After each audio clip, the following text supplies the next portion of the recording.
Well, happy Monday evening, everybody. We made it through, like I said earlier. My name is Tracy Carter, and I am the Dean of Community and Wellness. A little bit about me. This is my 10th year at TMI, although I've been involved with this community for about 14 years.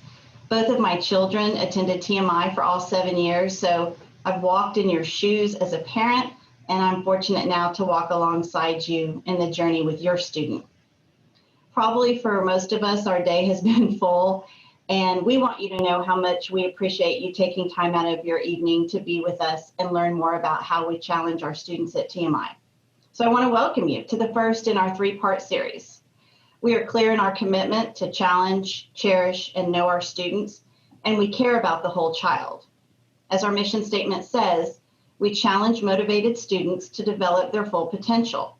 And just like many of us are motivated by different things, our students are no different. Tonight, we're going to focus on the challenged component. And with me this evening, we have Ann Schaefer-Salinas. She is our Associate Head of School, and Justin Kucherovsky, who is our Dean of Innovation. So we are going to jump right into it. And Ann, over to you. All right. Thank you, Tracy. Welcome, everybody. We are really excited that y'all are taking some time out of your very busy evenings to hear a little bit more about what's happening here at TMI. So I'm just going to sort of jump right in. Many of you know that we have about 459 students here at TMI. Each of them is unique. But despite their uniqueness, they all do share one thing in common, and that is that they are motivated. What motivates them, though, can vary, as you all know, with your own children.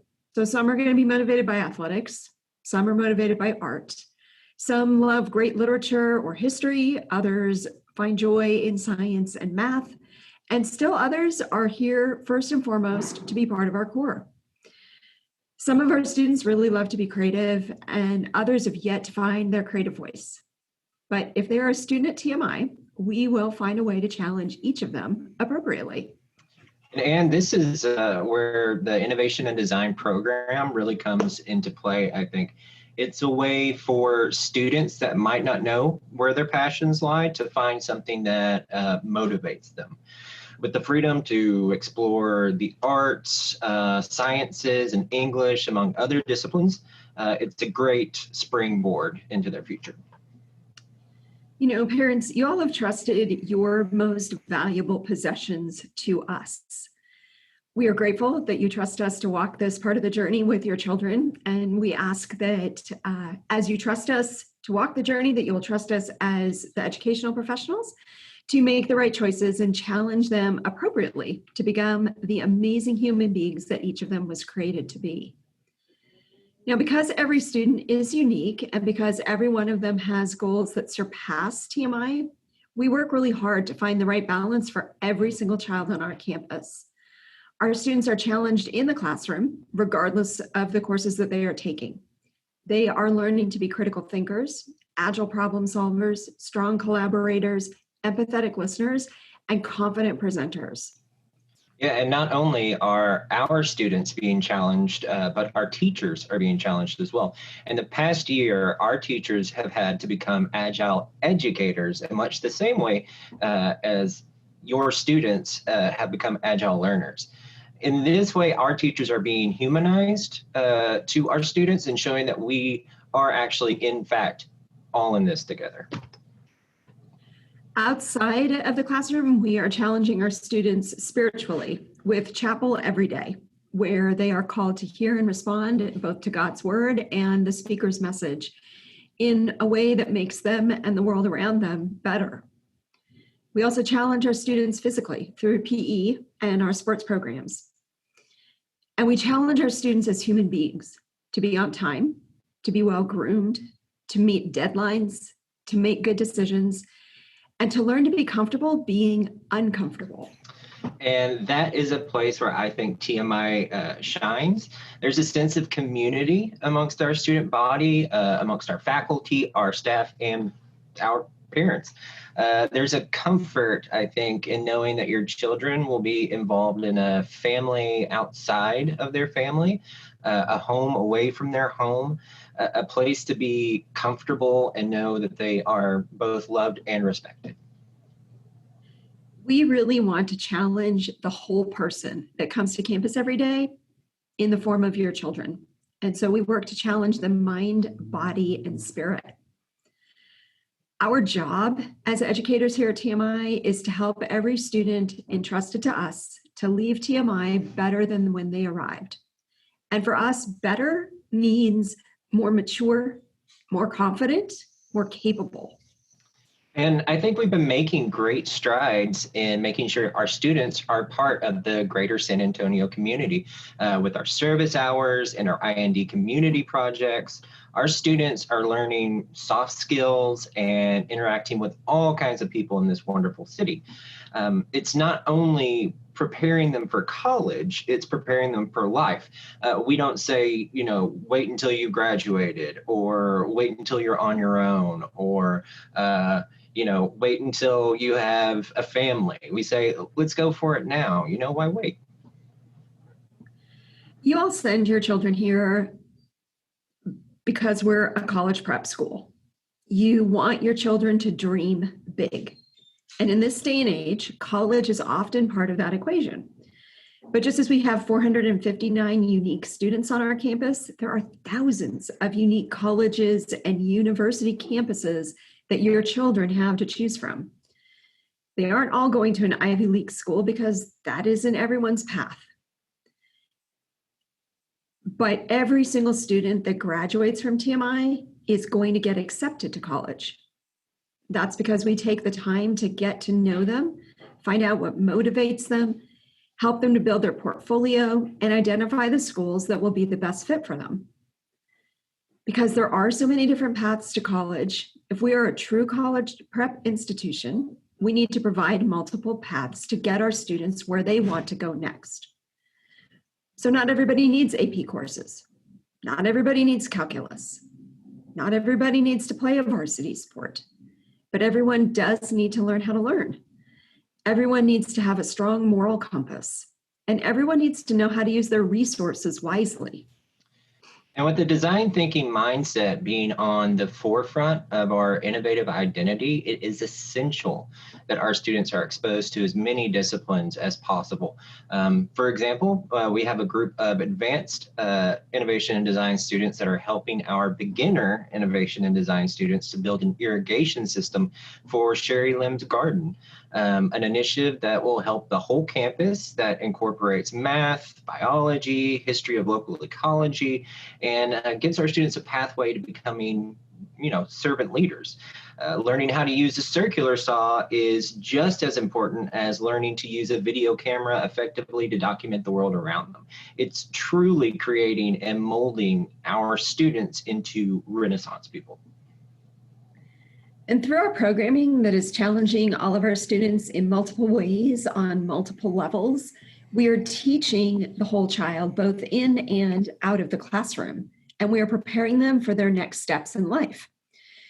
Being a successful learner no longer looks like it did when we were all in school. When we sat in the classrooms, the teacher would be lecturing and it would be punctuated with those reminders of write this down because it'll be on the test. That has been replaced with instructors who present a problem to the students and guide them to arrive at well-founded conclusions. This process of inquiry-based learning is what we as adults face every day in our lives, from child rearing to the boardroom. We don't get the answers before the test. So we're often doing our students a disservice if we are providing them only one possible way to solve a problem or answer a question that we simply expect them to memorize and then regurgitate on the test. The key for us is that they understand how they came to the conclusion and that they can defend or explain their process to others. So as we prepare our students for their next steps, we will continue to ensure that our learning experiences are that we are offering are the most appropriate ones to challenge each of our students, both in the classrooms and out of the classroom, as they grow into their very best selves. Thank you, Anne and Justin. As we were going through, y'all might have seen I was jotting down some notes. So I want to ask y'all a few questions about things that just came to my mind. And also parents, if there's any questions that you would like to ask, if you'll put them into the chat below, and then I'll keep an eye on that and read them out as they come in. So Anne, you talked about kind of at the beginning about teaching our students to be empathetic listeners. Can you expand on that a little bit? Oh, sure. Empathy is really the foundational piece of design thinking. And Justin, I'm sure you'll want to jump in at some point, so feel free to cut me off. If you can't see the problem or issue through someone else's eyes, you're not going to be able to understand their need and solve the problem effectively. I was a history teacher first, and it was always important to me to not only teach students that there are multiple points of view. In fact, there's a really great book I would use with my students that actually tells the story of the three little pigs from the perspective of the wolf. And it was a great way to get the conversation started to help them to understand that there's always more than one way to look at every situation. And then we would get into the historical events. And it was important to me that we looked at those events through the eyes of the actors at the time. You know the saying, hindsight is 20/20, but when you're in it, you don't have that benefit. So you have to keep in mind the importance of understanding time and place, and understanding that there are always multiple ways to view and interpret situations. And that, I think, is the foundation of empathy. We don't always have to agree, but we do need to seek to understand. I don't know if there's anything you want to add to that, Justin? Yeah, and I think you hit the nail on the head with that one.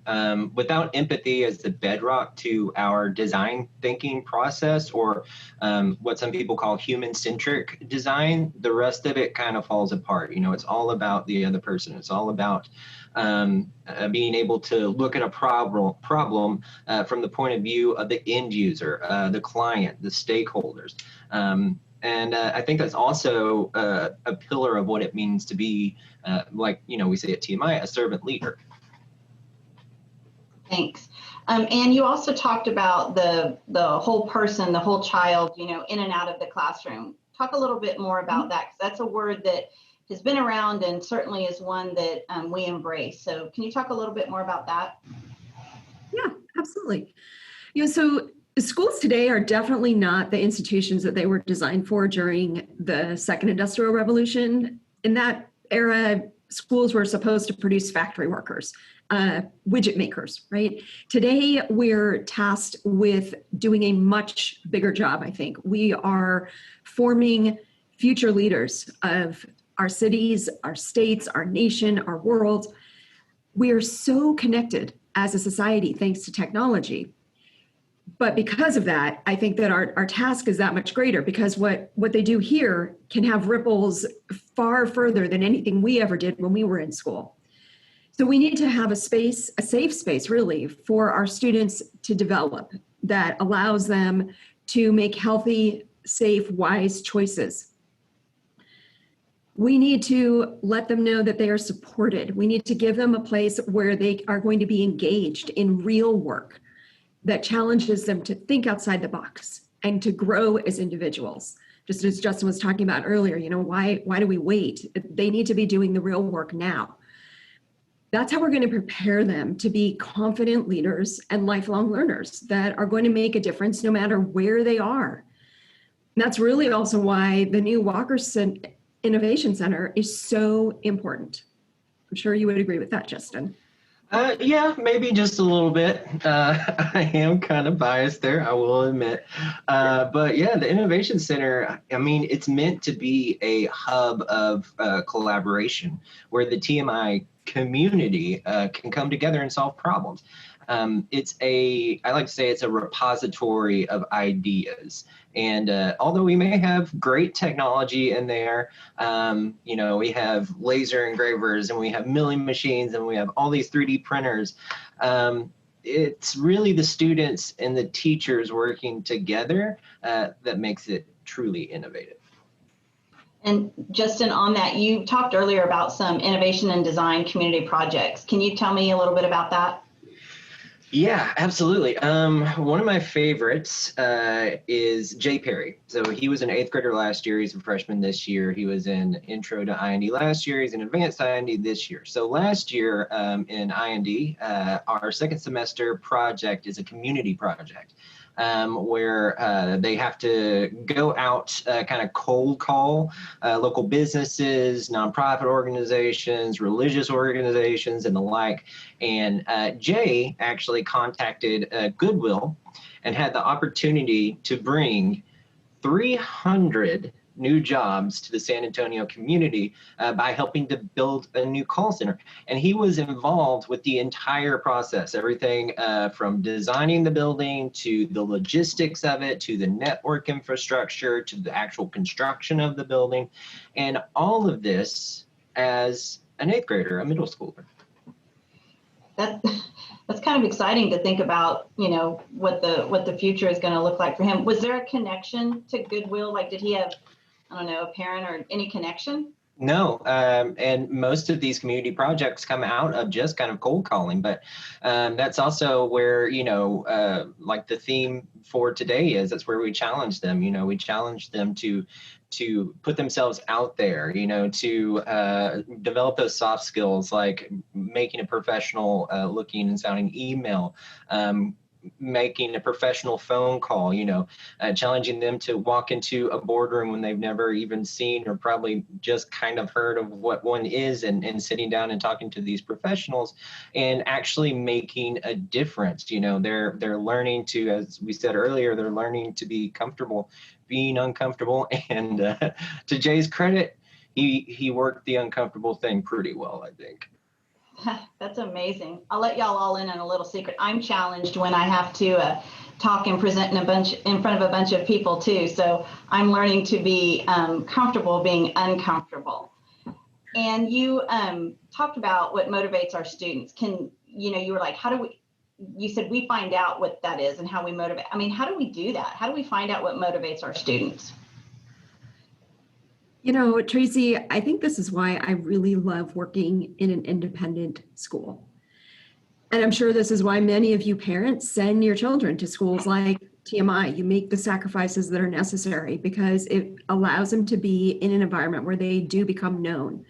We have the ability through our smaller class sizes, through our advisory program, through our dedicated coaches, through the adult leadership of the core.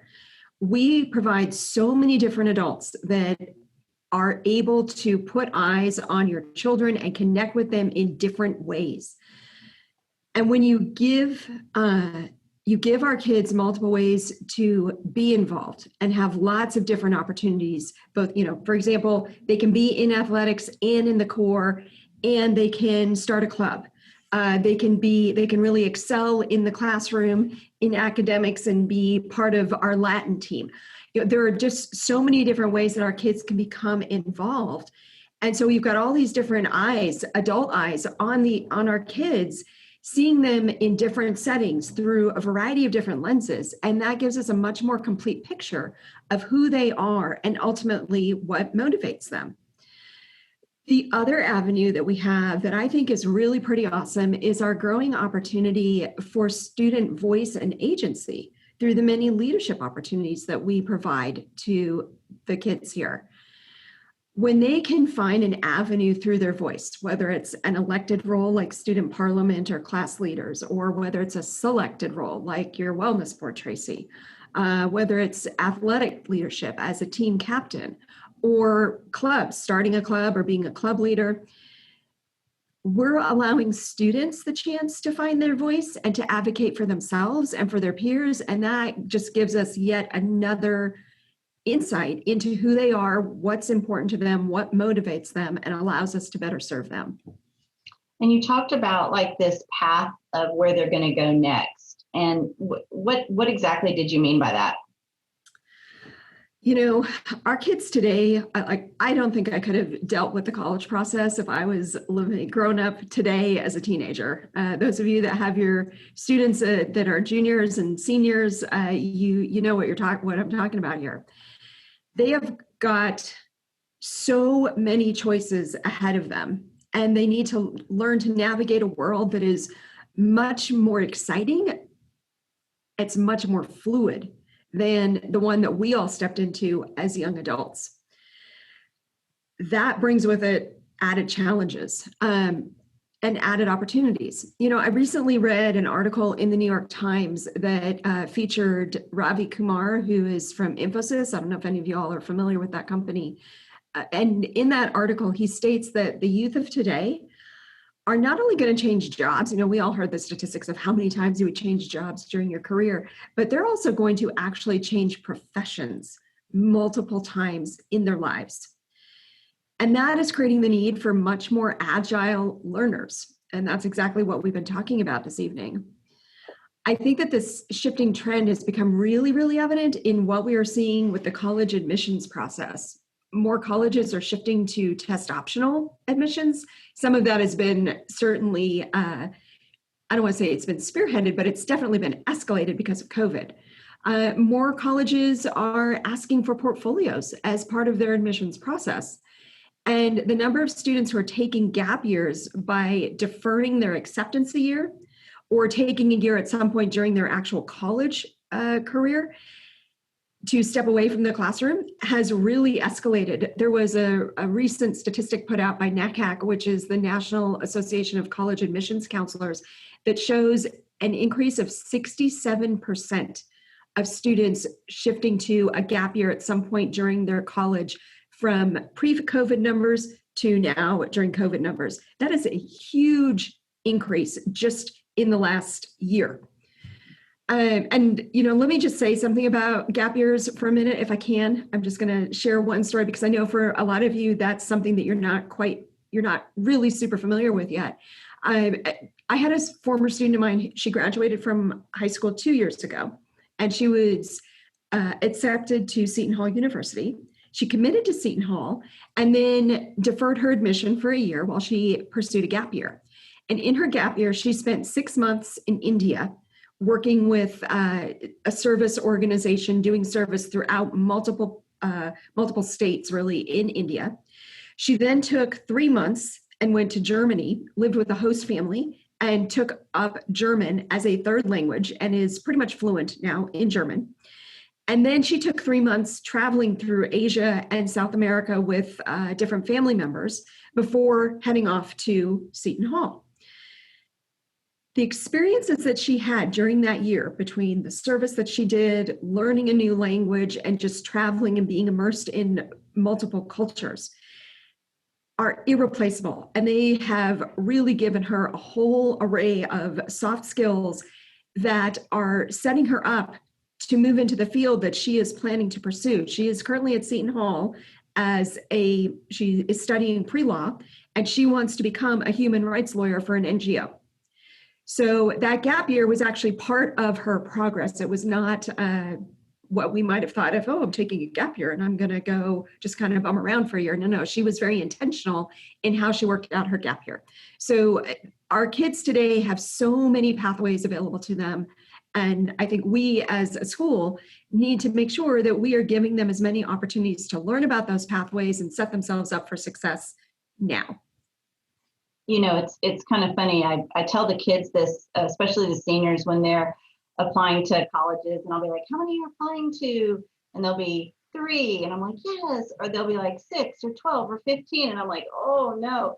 But I joke with them and say, when I went to college, I swear to you that I went to the Office of Admissions at Texas A&M and I filled out an application with one of those little golf pencils because they, didn't want to give you a full pencil. I'm not kidding you. Unless my memory is just really changed, I'm telling you, that's how I applied. And now seeing what our kids do and the skills that they need is like, it's mind boggling. But anyway, I'm not going to even tell you about my gap year yet. We'll talk about that some other time when I'm not recording this session. Anyway, hey, Justin, you made a comment about learn to learn. What did you mean about that?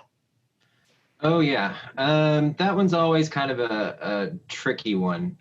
So just that phrase, learn to learn, is it's a little bit ambiguous, because if you're in middle school, if you're in upper school, then technically you've already learned how to learn. You couldn't get there without learning how to learn.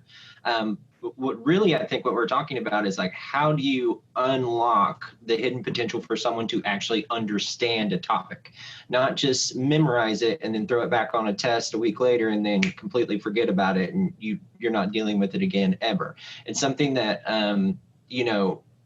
there is no one right answer to that question, but there's a multitude of ways that you can kind of look at it from. So let's say if a student is passionate about a subject, then they will, of course, probably want to learn more about it.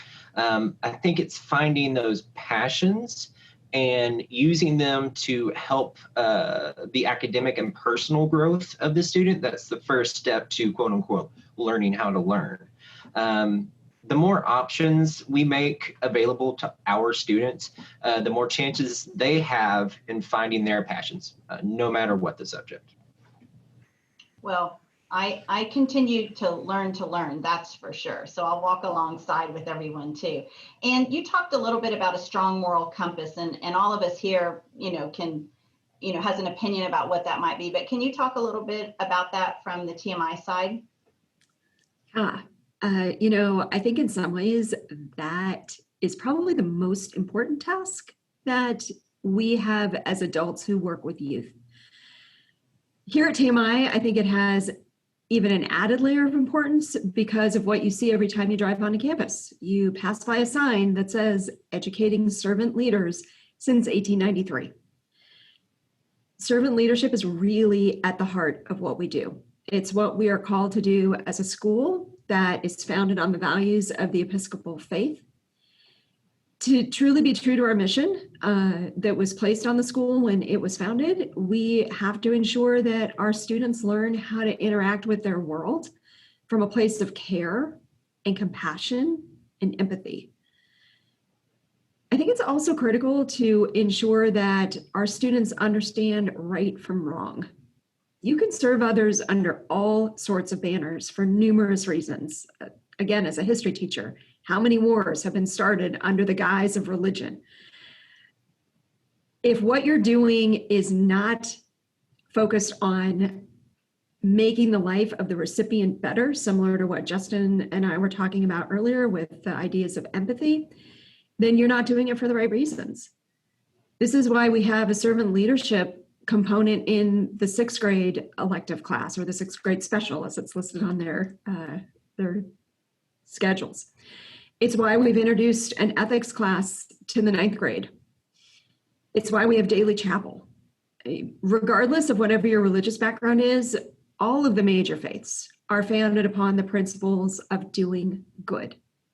And if we're preparing the next generation of leaders, they need to know what they stand for, even if it isn't popular. They need to have confidence in doing the right thing. That's how we prepare our students to lead with integrity and strength and help ensure that society will be better for their presence. So a strong moral compass is really essential for our students and why we need to do our part in helping them to develop theirs. Thanks. And my last question, and parents, don't forget, I've had a couple comments, but if you have a question you want to add, please feel free to add it in the chat box. But Justin, my last question to you is, you said that you say to your kids and overall, like, why wait? So what do you mean by that? Why wait? I mean, honestly, you shouldn't wait. I think I touched on this a little bit earlier, but, kids, students, even adults sometimes are constantly being told all the time that they should wait until you've graduated, or wait until you're in college, or wait until you're out in the real world before they can start chasing their dreams. There's really no reason why they should have to wait at all. Not now, not in the digital age, not with the resources and the technologies and the amazing TMI faculty to get specific that we have here at our disposal, and the greater TMI community as a whole. Our parents are also an amazing resource for our students to use in the chasing of those dreams. And I think we should encourage our students to take the initiative and begin working on what they're passionate about now, not later. And even if they do fail, even if they don't get it right the first time, as long as they're learning from that and they're doing what we call, failing forward, and they're able to take a step in the right direction after that, that's fine. Fail as many times as you want to, just learn from it. So I'm feeling a little guilty now that when you're saying why wait, that you're kind of saying to me, Tracy, why wait to start exercising? Tracy, why wait? Just go put those tennis shoes on. I have a feeling you might be talking to me too. I don't know. Or maybe it's my own guilt. But anyway, I'll try to take that to heart. Well, thank y'all so very much for how you shared how we here at TMI challenge our students. Do we have any questions? Does anybody want to either unmute themselves or put a question in the chat box? Or go make dinner and do the 5,000 other things you still have to do? Dawn's shaking her head, yes. I think we've got a question, but he's muted. The Classic Laugh Productions. Yeah. There we go. Can anybody explain a little more? I'm Farouk Sadat and Muhammad Ramzan. Application side of I know we heard empathy and learning to learn. Application side of education on a daily basis, how student can help on their own, their parents, doing some chores, help neighborhood, things like that. How is that being incorporated in their studies? Who wants to take that? I guess I can start it off, just talking from, an innovation and design standpoint, and also a lot of collaboration that the IND guys are trying to do with the rest of the school and the rest of the departments, bringing in humanities and the arts and the sciences. If we're talking about just mechanics on how we operate on the Stanford D School, or the Stanford Design School, design thinking, human-centered design approach, in the fact that we go through the 5 phases that they attribute to a quote-unquote successful product, even if it's not actually working at the end of it. So we start out with empathy, empathizing for the client, empathizing for the stakeholder. Then we define the problem that the stakeholder might have, and then we ideate on what we can do to help out the stakeholder with however it is that we can work on that. And then once we, have our ideation phase, we go into prototyping, and that's when, you actually start getting something that you can either hold in your hand, or it's a theoretical thing, depending on what that person needs, always going back to the empathy part, right? And then at the end, we're testing it, and all of that happens in a non-linear way for the most part.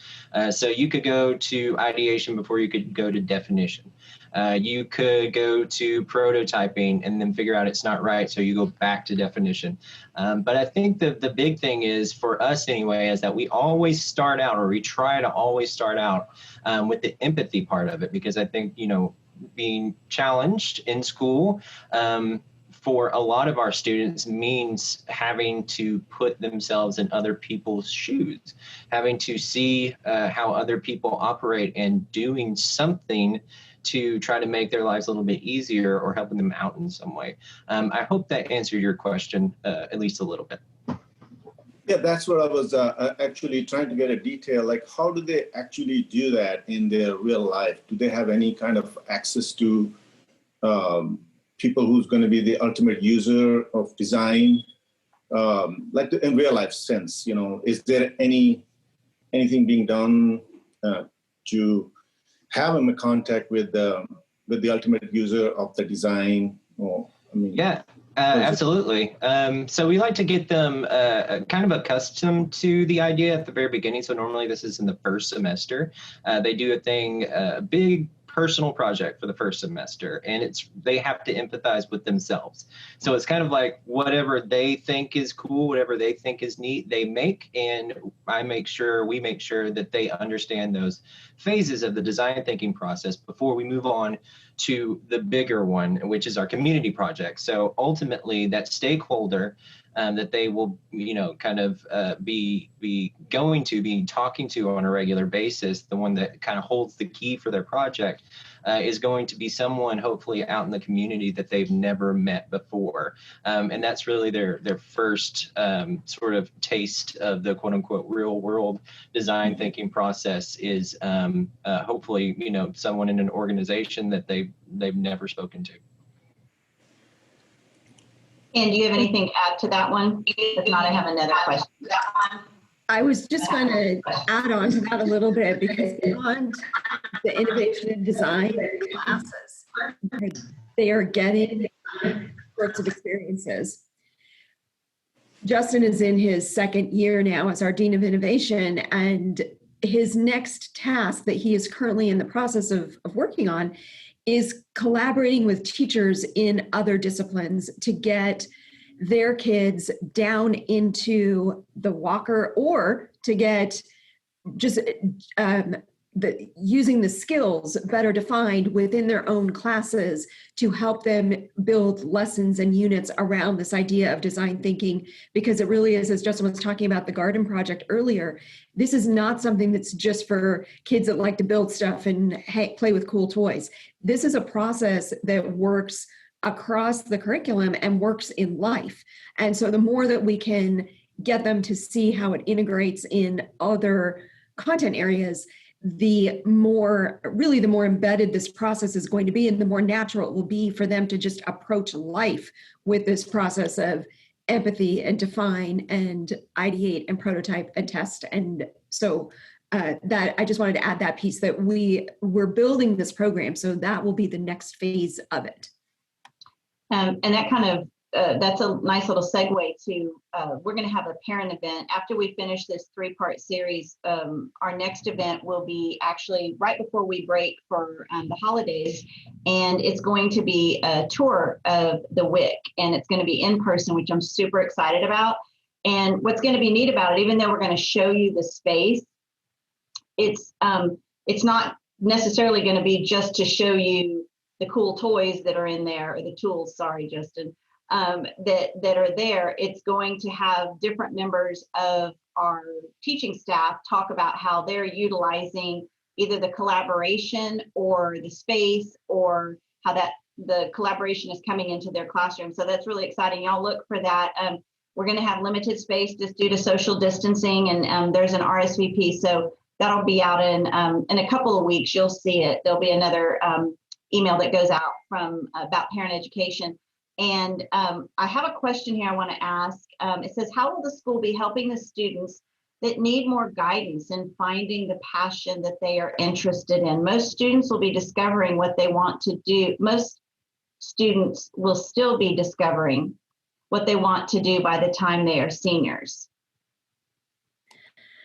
I think I'll tackle this one first, and then Justin, feel free to jump in. I think that, again, this comes back to, we're a smaller school and we have a lot of different opportunities.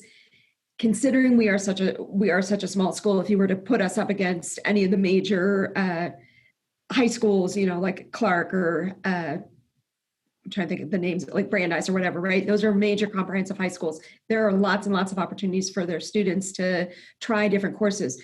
We still have lots of opportunities as well. In the middle school, all of the students have to take, they've got a rotation that they do between 6th and 7th grade, where they've got they're doing a semester of theater, a semester of music, a semester of art, a semester of robotics, to explore different areas in those fields. And then in 8th grade, they can sort of choose a major, if you want, in 8th grade for an elective where they can do a whole year, or they can still do a couple semesters if they want. So they could do a full year of innovation and design, or they could do a semester of innovation and design and pair it with something else. At the high school level, we require them, they have to take 8 semesters of elective classes towards graduation. And they've got electives across the disciplines. So they have lots of different opportunities. And again, hopefully they're finding those adults. I think, and Tracy, I might let you speak a little bit with regards to the team that you oversee, because I think that also plays a role in helping kids to find a little bit more of their passion and find their direction, as we have other adults helping to guide them and keep an eye on them. And so the goal being that by the time they graduate, they've at least had a number of experiences and they think, ooh, I took that 1 semester of psych and I think I might want to take more in college. Or, you know what, I stuck with Spanish or Latin for 4 years because I found I really enjoyed learning languages. And I want to continue doing that in college, and maybe I can work that into some sort of a job. Or I had all these cool experiences over in the Walker, and I ended up going after school and badging out on additional machines. And I was mentoring, even though I wasn't taking a class, I found ways to be involved in the class or in the process. So I think that we try to provide so many different opportunities for our students, because you're right, it is going to take them a while to figure out what their passion is. So at this stage, I think it's really about introducing them to different opportunities that they can explore and hopefully find something they're excited to get out of bed and come to school for. They may not be excited for all of their classes, but hopefully they'll be excited for at least 2 of them to want to get out of bed and come to school. And again, Tracy, I don't know if you want to address anything about the support team and how they're looking out for the kids, or if you want to save that. Yeah, I guess what I would say is on the my team is the wellness and student support, and it's our counselor, it's our nurse, it is our learning specialist, it is our deans, and we all work together to keep an eye on and get to know the kids, like all the teachers do. But many of those that I mentioned, we don't teach full time, so that gives us another opportunity. And I think, and even what you were talking about, I can remember kids who have taken, like, for example, Lisa, our counselor, she usually teaches just like 1 class, maybe 2 every year. And it's funny because I can't tell you how many kids, even from the last 10 years, who are like, I took her class and now I want to go into psychology, or I want to be a psychiatrist, or I want to study the brain. I mean, so it's really cool when you see kids that took a class for one reason or the other, and they come out with something like that. Kids who have hung around with Stacy and Diane down, our trainer, and now they're saying, I want to go into physical therapy, or I want to study orthopedics or something like that. So I think it's really cool. Kids are still learning. Kids are testing the waters. For me, it's exciting to watch, again, as a parent of graduates, but it's exciting for me to see how many more opportunities there are available. And there was a ton when my kids were here, but it just keeps getting better and better. And so that excites me a lot. There is another question, and then we'll probably wrap it up. It says, how might HCD get applied to help students figure out their passion? Experimenting with current rotations are an example of the test phase. Yeah, absolutely. I think one of the big things that TMI is trying to do and have been doing for a while, and maybe not even realizing it, is having a shared vocabulary when it comes to the design thinking process, right? So every teacher, even if they don't know that they're doing, the ideation or the prototype phase or the testing phase, they've been doing it for 5-10 years now. I know Robert Friedrich is a really good example of that. Listening and watching some of his classes, he'll go through pretty much every phase of that human-centered design process. And then when we had a discussion about it, he was like, "Oh yeah, that makes sense." Like, it's one of those things that I think having everybody on board with the same thing and knowing kind of where everyone else is going helps. And also the fact that I know TMI constantly looking at initiatives, like constantly taking a step back and reevaluating things, like how is this going? It might be going great, but how can we make it better? This one thing isn't going as great, so what can we do to empathize, put ourselves in other people's shoes student shoes, faculty's shoes, parent shoes, to make their lives just a little bit better. And I think by doing that, we also open it up to experiencing, or our students experiencing, more of what they could be possibly passionate about, if that makes sense, hopefully. It does. And I'm learning all this new lingo too. So sometimes Ann or Justin will say something. I'm like, I don't know what that means. And then they'll say it. I'm like, oh yeah, that's what it is. Of course it is. I knew HCD. Here's another comment. We are new, and this COVID situation is somewhat a block knowing better about school activities. We hear about motivating and challenging, and how do we approach to share interests like sports, clubs, core, or academic challenges? What is the pathway to approach and address parent concerns? And so, Ann, I'll let you address that too. I guess what I would say, if I'm understanding the question correctly, is if there is any questions that you have, you certainly can reach out to Ann as the associate head of school. You can reach out to myself, and if we don't have the answers for you, we're going to find the answers for you, and we do want to hear from you. As I'm very excited about this kind of next phase of parent education, because while we've done events, we've shown movies, and we've had extended lessons at school, and we've brought in speakers, and we've talked about grit and different things over the last 6-7 years. But we really need to walk in this next step together. We need to partner with you. And I think sometimes people go, oh, partner with us, but it's true. We need your support. We need to hear from you. We need you to understand what we're doing. We can challenge the kids who need AP classes. We can challenge the kids who want honors classes. We can challenge the kids in a variety. It could be on the field. It could be on the court. But we really do need to be in this together.